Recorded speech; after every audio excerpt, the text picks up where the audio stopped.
Revelation chapter 13, verses 11 to 18.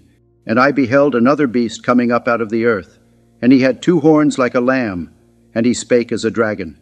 And he exerciseth all the power of the first beast before him, and causeth the earth and them which dwell therein to worship the first beast, whose deadly wound was healed. And he doeth great wonders, so that he maketh fire come down from heaven on the earth in the sight of men, and deceiveth them that dwell on the earth by the means of those miracles which he had power to do in the sight of the beast, saying to them that dwell on the earth that they should make an image to the beast, which had the wound by a sword, and did live. And he had power to give life unto the image of the beast, that the image of the beast should both speak, and cause that as many as would not worship the image of the beast should be killed. And he causeth all, both small and great, rich and poor, free and bond, to receive a mark in their right hand or in their foreheads, and that no man might buy or sell, save he that had the mark, or the name of the beast, or the number of his name. Here is wisdom. Let him that hath understanding count the number of the beast, for it is the number of a man, and his number is 666. The economic necessity of taking the mark of the beast, as mentioned in Revelation chapter 13, verse 17, and that no man might buy or sell, save he that had the mark, or the name of the beast, or the number of his name. This point highlights the power and control the beast, or the system it represents, has over the economy and the basic necessities of life. By controlling the ability to buy and sell, the entity behind the mark exerts significant influence over people's lives, essentially dictating participation in the economy to those who comply with its demands. This is the nature of Satan. This is the very nature of evil. Satan, the Antichrist, and the false prophet have no moral compass. They are wickedness itself, the very embodiment of wickedness and evil. Satan will stop at nothing to achieve what he has always wanted. Satan will stop at nothing to attain that which he has always desired. Satan will do everything and anything he can to accomplish his goal of receiving worship. Satan is not a being with a moral compass. He is not a being with certain lines he will not cross. Look at what he did in the life of Job. Satan caused the Sabaeans to attack and steal Job's oxen and donkeys, killing the servants who were tending them. Fire from the sky also burned up the sheep and the servants watching over them. The Chaldeans formed 3 raiding parties and stole Job's camels, killing those servants who were guarding them. Satan destroyed Job's wealth. A great wind collapsed the house where Job's sons and daughters were feasting, killing them all. Satan destroyed his family, leaving Job alone with his wife. Satan struck Job with painful sores from the soles of his feet to the crown of his head. Satan attacked his health. The only reason Satan did not kill Job was because God set a restriction that Satan could not cross, and that was his life. And if you look at the story of Job, Eliphaz, Bildad, and Zophar suggest that his sufferings are a punishment from God for his sins, and that is a lot like people in our day and age and throughout history. Human beings have a tendency of blaming God when it's actually the devil at play, or they're reaping the fruit of their own bad decisions, and yet they blame God. Pastors see these things. I cannot tell you the number of people I have seen over the years who blame God for their own bad decision-making when they are reaping the rewards of their own bad choices. And they have little temper tantrums. God doesn't love me anymore. God doesn't care about me. When they themselves made bad choices and decisions, choices have consequences. Now back to my point to show the pure wickedness of Satan. The book of Job does not specify an exact time frame for the losses Job experienced. Instead, it portrays these events as happening in rapid succession. Satan did not give this man a moment to breathe. He took everything from him in a short period of time. Satan is wicked. He has no moral compass. Our Lord Jesus Christ tells us what his mission is, John chapter 10, verse 10. The thief cometh not, but for to steal, and to kill, and to destroy. People will take the mark of the beast out of economic necessity. Individuals who refuse the mark based on their belief in Christ or ethical convictions face not just religious persecution, but economic marginalization. This raises questions about the rights to economic participation and freedom of belief, illustrating how economic pressure can be used to enforce ideological conformity or enforce ideological obedience. Right now, in the countries we live in, this idea seems far off. It even seems inconceivable. However, in the last 5 years, God has been opening the eyes of many people, including many Christians. And this idea of economic coercion is not a far-off idea, but it is something that many Christians can see on the horizon. And you know, I am telling the truth. You see the direction the world is going. Never in human history has it been so apparent, the direction of the world. It's almost as if we are on the precipice of the book of Revelation unfolding before our eyes. Simply look at the technological advancements in the age you live in.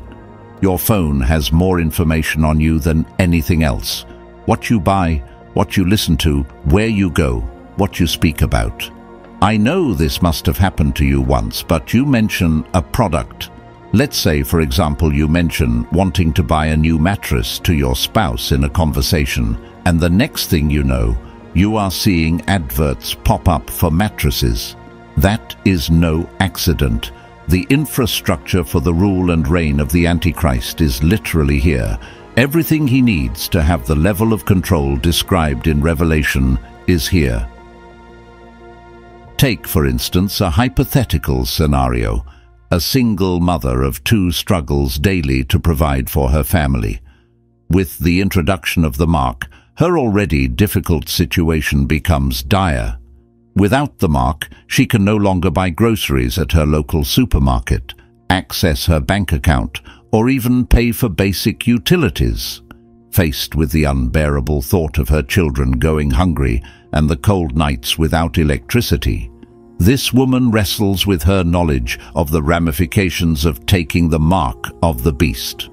Despite her resistance, the immediate need to ensure her and her loved ones' survival compels her to reluctantly accept the mark, sacrificing her spiritual peace for their well-being. Just think about it, really and truly. Can you not see the world shaping into the world foretold in Revelation chapter 13? Real people will break and accept the mark of the beast under the pressure of meeting their everyday needs.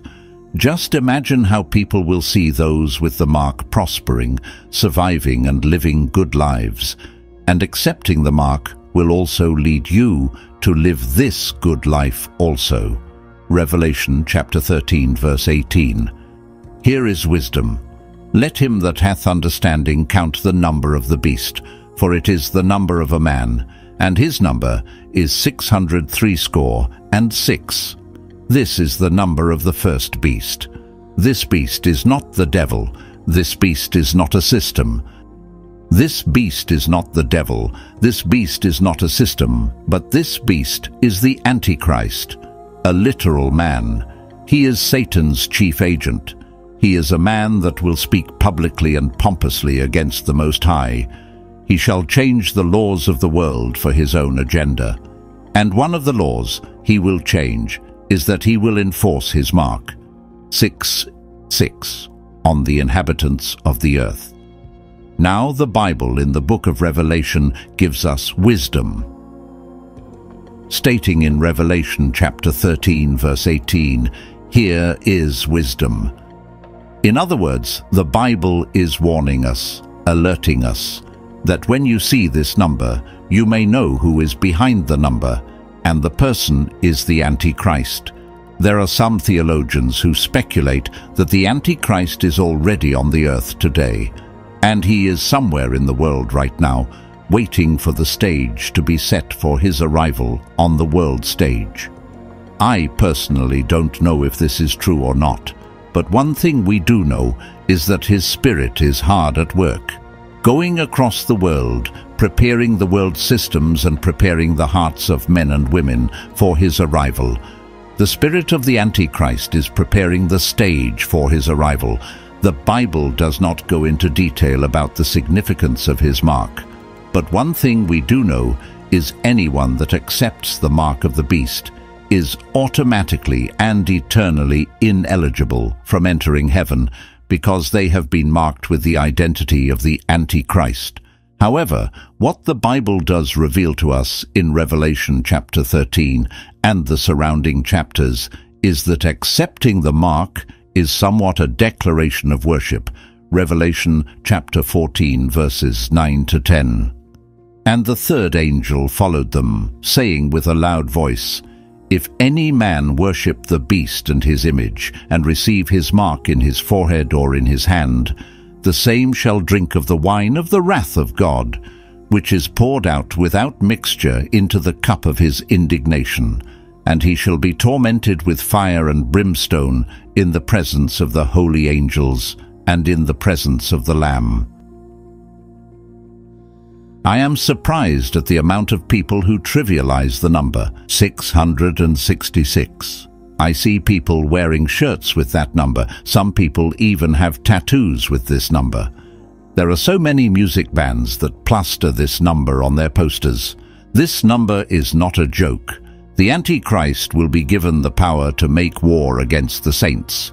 He will be given power over the entire world, over all races and nations. And if you look at the direction the world is heading, you can see that the world is moving into a system where one man will be in charge. The level of difficulty and persecution that people will face during the Great Tribulation will be the reason why many people will take the mark of the beast and be forever separated from God. Look at it this way. Right now, some Christians, not all of them, but some Christians living in historically quote-unquote Christian countries find it hard to publicly confess Christ to their friends or at their workplace out of fear of losing their job, or shame, or being looked at as weird, or being made fun of. That level of persecution is nothing in comparison to what we see in Revelation 13. The level of persecution is unprecedented for two reasons, one for its magnitude and two for its scale. Revelation 13, 16, 17. And he causeth all, both small and great, rich and poor, free and bond, to receive a mark in their right hand or in their foreheads, and that no man might buy or sell, save he that had the mark, or the name of the beast, or the number of his name. One of the methods that can be used to defeat an enemy in war is by cutting off its supply of food. This is ancient war tactic that the Antichrist will use.